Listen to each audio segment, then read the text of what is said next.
So mga tol, kakatapos lang po ng laban ng anak ni Legend Manny Pacquiao na si Jimwell Pacquiao sa California, USA.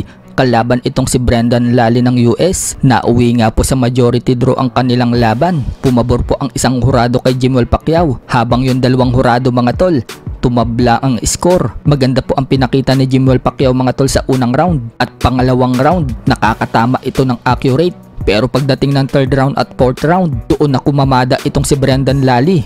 Walang humpay nga po itong bumibitaw ng suntok, kaya nauwi po sa tabla ang kanilang laban. Samantala, panalo nga din po itong si Ben Whittaker sa kakatapos lang din ang laban niya kaninang umaga sa UK. First round nga lang po ang tinagal ng kalaban niyang si Benjamin Gabazi. Knockout po agad ito sa kanya mga tol. Dahil sa panalo po ni Ben Whittaker, nasungkit po niya ang WBC Silver Light Heavyweight title at nananatili pa rin po siyang walang talo. Umabante na po ang record niya sa 10 wins, 0 loss and 1 draw with 7 knockouts. Habang yan na po ang pangalawang talo ni Benjamin Gabazi ng Germany, bumagsak na ang record niya sa 19 wins and 2 losses with 13 knockouts. Dahil tapos na po ang laban ni Jimwell Pacquiao, tutungo naman po tayo sa bigating laban na magaganap sa December 6 sa Amerika sa pagitan ni Isaac Pitbull Cruz versus Lamont Rhodes Jr. para sa WBC Interim Super Lightweight title. Stephen Fulton versus Usyaki Foster para naman po sa WBC Super Featherweight World title, at unification sa IBF at WBO Middleweight World Championship at WBA sa pagitan ni Erislandy Lara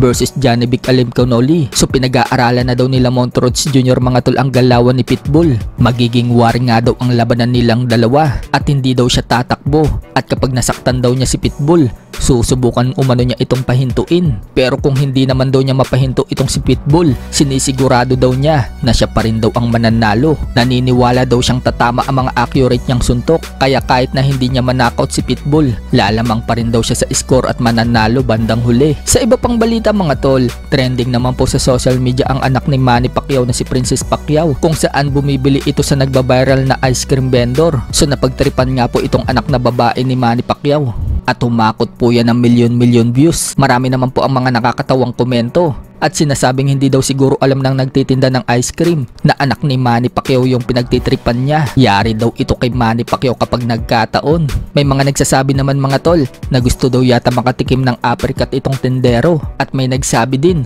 kung siya daw si kuya, hindi na daw nito bibiruin ang anak ni Manny Pacquiao, baka daw kasi man-knockout siya.